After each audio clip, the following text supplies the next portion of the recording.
हे बघा, हा सरकारला घेरण्याचा विषय नाहीये, हा माणुसकीचा विषय आहे. ज्या पद्धतीने संतोष देशमुखची हत्या करण्यात आली, एक पिक्चर स्टाईल मध्ये त्यांना उचललं आणि त्याच्या बाजूचा व्यक्ती पोलीस स्टेशनला जाऊन बसून सांगतोय की त्याला उचलून घेऊन गेले आणि त्याचा जीव धोक्यामध्ये.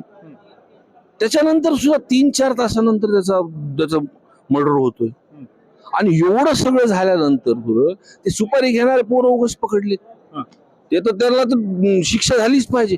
पण ह्याचा जो मास्टर माइंड आहे वाल्मिक कराड, त्याला अजून त्याला खंडणीच्या गुन्ह्यात घेतले. तुम्ही खंडणीचा गुन्हा घेतला, हे विंडमिलच्या प्रकरणातून हा काय झालेला आहे, काही त्यांचे पैशाचे व्यवहार होते. आणि ते विंडमिलचा एक कनेक्शन आहे पुन्हा सोबत. मग तुम्ही 302 मध्ये कट निर्माण केला म्हणून मी मास्टर माइंड म्हणून वाल्मिक कराडचं नाव का तुम्ही घेत नाहीत आणि का तुम्ही त्याला अटक करत नाही? या सगळ्याला कुठेतरी सरकार दाबण्याचा प्रयत्न करतंय का वाल्मिकी कराड या सगळ्यामध्ये? हे बघा, पूर्णपणे चित्र तर तसंच दिसून येते.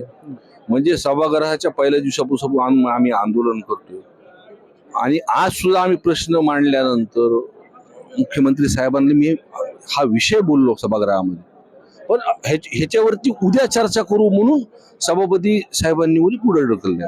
पण या सगळ्यामध्ये आता मागे घालण्यामागचं कारण काय वाटतं? नाही, त्यांचे निकटवर्ती या मंत्रिमंडळामध्ये एक मंत्री आहेत.